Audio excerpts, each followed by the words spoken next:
Olá, gente boa, tudo bem com vocês? Bem-vindos, bem-vindas ao nosso canal. Hoje eu vou tentar responder uma pergunta de um inscrito do nosso canal, e a pergunta que ele faz é da seguinte forma: como entender a criação de Adão e também a formação de Eva? Como entender todo esse processo, o que houve, né? Mas antes, eu gostaria que você inscrevesse no canal. Se você não é inscrito no canal, ative o sininho para receber as nossas notificações, beleza?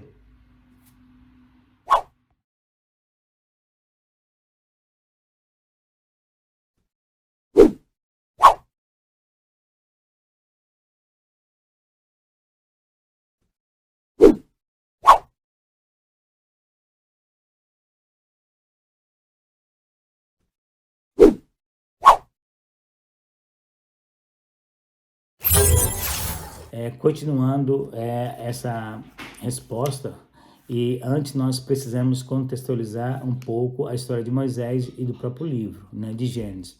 Vocês sabem que quando Moisés escreveu o Pentateuco, ele escreveu provavelmente há 2.500 anos depois da criação. E nesse período do zero até 2.500 anos, foi um período onde nós chamamos um período pré-adâmico, onde realmente tinha outras civilizações, outras raças. E também essas civilizações e raças, elas também tinham uma interpretação da criação e também do primeiro homem e da primeira mulher. Só que Moisés, ele tinha essa formação e estudou, né, lá no Egito, com todas as ciências daquele tempo e outras culturas, e Moisés escreveu então, principalmente esses 3 capítulos e outros capítulos, alguns do livro de Gênesis, em metáfora. Para você entender esse conceito, né, de Adão, Eva, paraíso, né, o jardim do Éden, a fruta do bem e do mal, do conhecimento do bem e do mal, você precisa entender que são metáfora. Então, o que é uma metáfora? Como definir? Qual é o conceito de metáfora? Então, metáfora é a figura de linguagem em que se transfere o nome de uma coisa para outra, ou que é possível estabelecer uma relação de comparação. Então, é por isso que foi escrito nessa linguagem, uma linguagem para criança, vamos dizer assim, para que possamos entender como é que foi o processo da criação, entendeu? E outra coisa, também não se deve interpretar esses textos literalmente. Por quê? Porque não fecha, não compara e não tem lógica. Como é que você vai entender essas passagens do fruto, né, da árvore, do conhecimento do bem e do mal, se era físico? Como é que você vai entender que Deus trabalhou até o 6º dia e descansou no 7º? Então Deus se cansa, Deus é humano? Também não é. Como você vai explicar que a serpente ela apareceu lá, foi Deus que colocou lá, né? Ela não apareceu por si só, isso é um propósito de Deus, Deus colocou a serpente, e essa serpente falou de viva voz, entendeu? E Eva realmente comeu daquele fruto, entendeu? E esse fruto contaminou ou estragou todo o processo de Deus em relação ao homem, o pecado do homem. Então não faz sentido. Outra coisa que não faz sentido é tentar interpretar fisicamente, né, o local, a localização do Jardim do Éden. Então não existe, nunca ninguém encontrou, etc, etc. Então todas essas figuras, entendeu? Está aqui, o Jardim do Éden, o paraíso, entendeu? Tudo é a nossa cabeça, é a nossa consciência, é a nossa mente, entendeu? Mas vamos lá para vocês entender devagarinho. Então como é que Deus fez o homem? Então, após Deus ter feito toda a criação, né, da matéria, terra e tudo mais, por último, então, ele fez o homem, e fez o homem com o mesmo material da terra. Mas existem 2 expressões interessantes que você vai ver no versículo 26 do capítulo 1, alguns tipos de linguagem, entendeu, que Moisés usou lá, de Deus. Parece que Deus está falando com alguém, desçamos, façamos, né, o homem, a nossa imagem, a nossa semelhança, e assim por diante. Então, essas expressões no plural indicam exatamente que Deus está falando com mais alguém, entendeu? Na sua corte, no seu tribunal, na sua organização. Mas Deus, quem é Deus? Também você tem que entender quem é Deus, quem é o Criador. Deus, ele ao mesmo tempo que ele é uma pessoa dentro desse propósito, espaço, tempo, espaço e matéria, e se revelou a um Deus único, à nação de Israel, um Deus monoteísta, Deus também se revelou a outras nações, a outras 71 nações, né, de uma forma plural. Por isso que o título, um dos títulos, Elohim, nome de Deus, significa também a pluralidade do nome de Deus. Ou seja, Deus se manifesta em várias manifestações ou revelações, em 72. Ele pode aparecer como anjo, entendeu? E assim por diante. Então, essas expressões desçamos e façamos, então você tem que entender isso também. Por isso, quando Deus foi criadão, ele precisou de uma imagem. E essa imagem já é uma dualidade, macho e fêmea, homem e mulher. Você vai ver isso no versículo 27 aí, tá bom? No versículo 27, a imagem de Deus criou o homem, homem e mulher. Essa imagem que Deus criou Adão é representada por todos nós. Nós somos esse homem e essa mulher, criado nessa imagem de Deus, nessa dualidade, macho e fêmea, masculino e feminino, para que esse mundo funcionasse como ele é. Senão não tinha como esse mundo funcionar se não tivesse essa figura de macho e fêmea. Deus, ele não é nem macho nem fêmea, entendeu? Mas dentro desse tempo, espaço e matéria, desse mundo nosso aqui, ele precisou criar uma figura. E essa figura que Adão foi criada nessa figura de macho e fêmea, ou seja, representando toda a raça humana. Entenderam isso? Uma vez que vocês entenderam isso, nós vamos passar para outra parte. Não se esqueça, nós fomos criados à imagem e à semelhança de Deus, que é macho e fêmea, dentro dessa perspectiva de criação, de mundo, de dualidade. Foi Deus que criou a dualidade. Sem a dualidade, você não vai entender nada na Bíblia. Você tem que entender de dualidade. Bem, mal, dia, noite, né? Luz, trevas, macho, fêmea e assim por diante. Então, Adão foi feito e Eva nessa imagem do Criador, macho e fêmea, nesse princípio de criação. Repito, Deus, ele não é macho e nem é fêmea. Deus, antes da criação, ainda continua, ele é a energia, ele é essa força, ele é essa vida, ele é o princípio de todas as coisas. Mas ele, ao se projetar na matéria, dentro da linha do tempo, da janela do tempo, para ele criar essa matéria, ele teve que criar o tempo, o espaço e a matéria. E para criar a matéria, ele teve que ter uma imagem, para que esse mundo fosse perfeito como é, funcionasse as coisas como são. Beleza? Uma vez entendendo isso, vamos passar aqui para outra parte. Outra parte, como Deus formou Eva. Eva não foi formada do pó da terra, certo? Eva foi formada, mas deixa eu voltar aqui, como é que se deu o processo, então, da criação de Adão. Adão foi criado com os mesmos materiais da terra. Após Deus ter criado o mundo e tudo mais, criou a terra, Deus criou, por último, o homem. O homem foi criado, então, do carbono, com hidrogênio, com oxigênio e tudo mais. Então, e o homem, você sabe que o nosso corpo tem 70% de água. E mais ou menos aí 42 litros de água nós temos no nosso corpo. Então, o homem foi feito da água misturado com carbono, com a terra. Só que esse boneco, para receber vida, Deus soprou nas narinas desse boneco, né, dessa imagem, e o homem passou a ser alma vivente. Então, esse sopro de Deus, que a teologia fala que é o ar, né, é o ar, é o espírito. Deus soprou o oxigênio com nitrogênio, e o homem passou a ser alma vivente. O homem passou então a ter vida, só que ele não tinha uma consciência, ele não tinha essa consciência ainda, ok?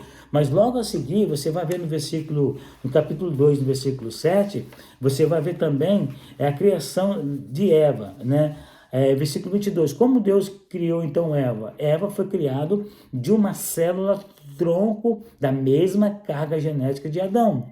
Não é como está lá escrito, que Deus fez dormir um sono profundo, misticamente, estirou uma costela e depois formou Eva e Adão acordou assim do sono e viu aquela mulher lá. Não foi assim.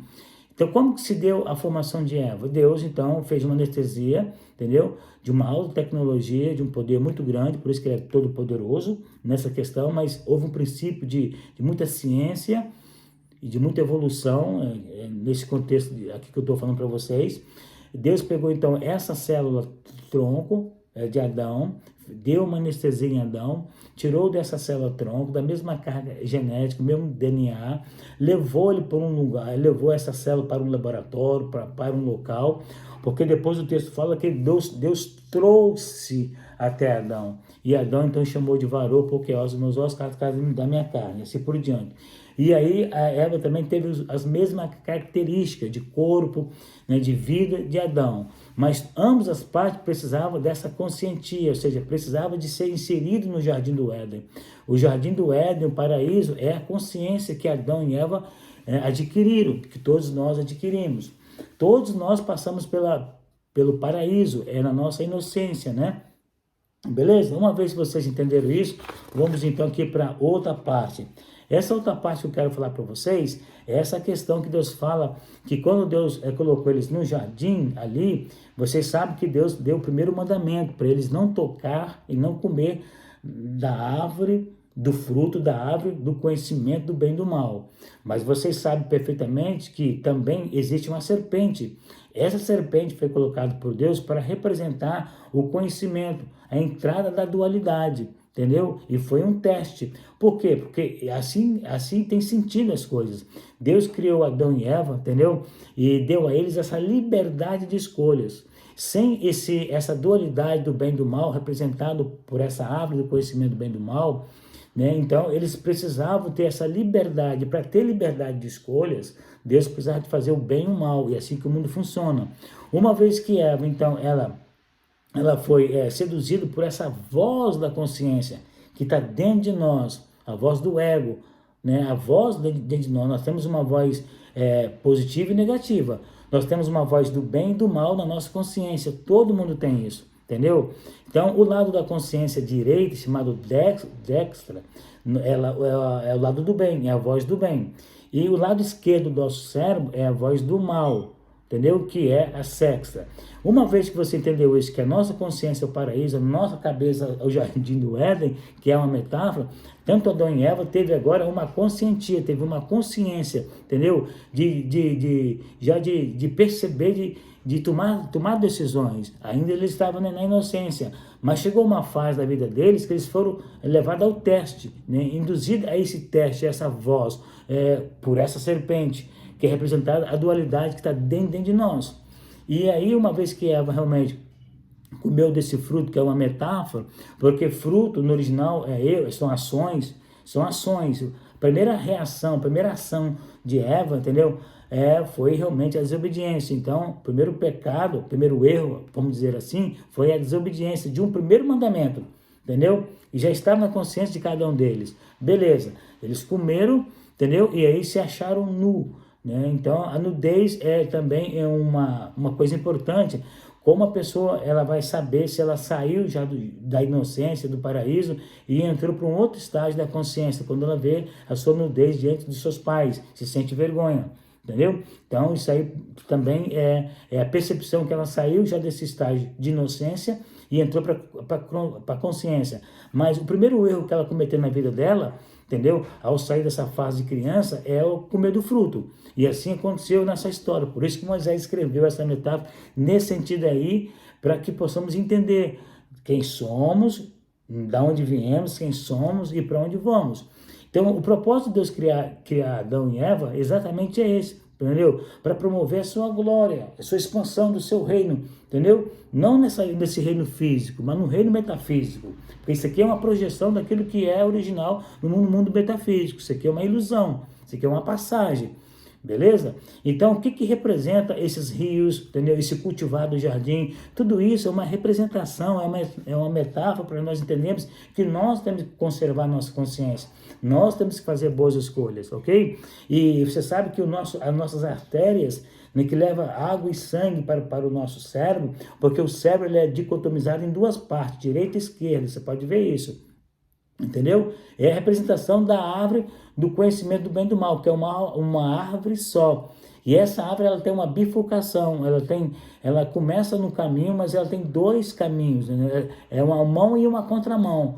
E aí você tem que entender que você que é o juiz da sua consciência, das suas escolhas. É você que apita o jogo dessa vida, entendeu? A vida é feita de escolhas, emoções e motivações. entendeu? Isso aí vai depender dessa maturidade, desse entendimento, para você não cometer erros na vida e pecados na vida, ok? Então, uma vez que você entendeu que tudo isso é uma metáfora, para a gente entender o sentido da vida, entendemos quem nós somos, por que fomos criados, o que nós estamos fazendo aqui com essa consciência, com essa dualidade bem e mal, entendeu, pessoal? Aí sim a vida faz sentido. Então, Adão e Eva foi criado desta forma, dessa maneira, com esse propósito. E a última coisa que Deus falou para eles dominarem sobre as árvores do céu, sobre os répteis da terra e tudo que está no céu, na terra e no mares. Mas Deus jamais disse para eles dominar sobre outros homens. O homem não foi feito para dominar sobre outros homens, ok?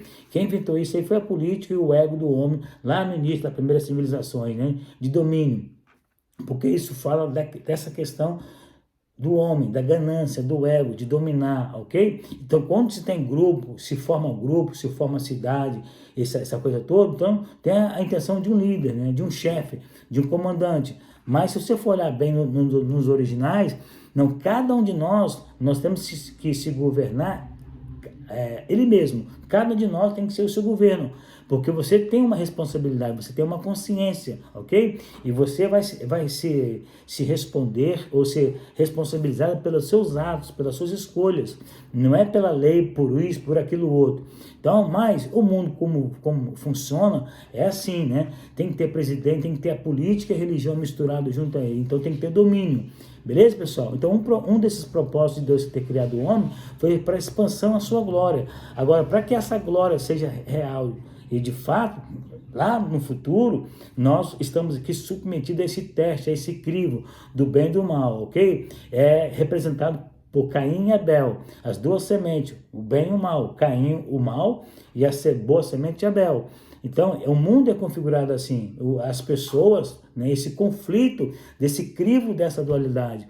E o maior desafio nosso exatamente é lidar com os relacionamentos, com pessoas, porque Deus habita em cada um de nós. Por que Deus habita em cada de nós? Não precisa você ser crente para Deus habitar em você, e nem ser ímpio, nem ser ateu. Não importa o que você pensa ou deixa de pensar. Todos nós temos uma carga, nós temos uma centelha divina dentro de nós. Nós temos um espírito, nós temos uma alma e temos um corpo.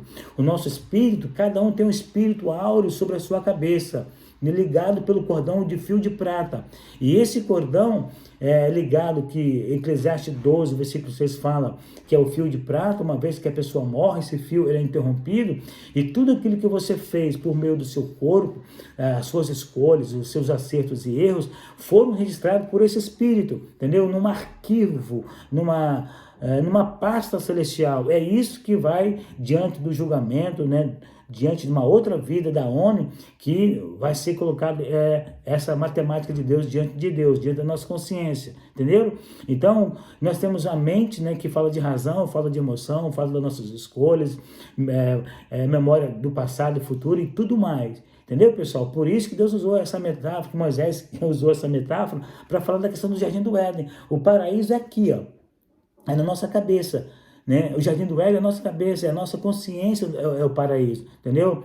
Então, nós precisamos cultivar, governar, entendeu? E darmos fruto da nossa consciência, sabermos fazermos as escolhas certas, entendeu? Evitar os erros na vida, com as pessoas e assim por diante. O maior conflito é lidar em grupo, é lidar com pessoas, é lidar com gente. Quando você entender o propósito da vida, você não vai errar na vida e você vai andar de bem, se for possível, ter a paz com todos, como disse Paulo lá, beleza? Um grande abraço aí e até o próximo vídeo. Espero ter respondido, né, a esse inscrito do canal e também para todos aí. Um grande abraço e um beijão na consciência de todos.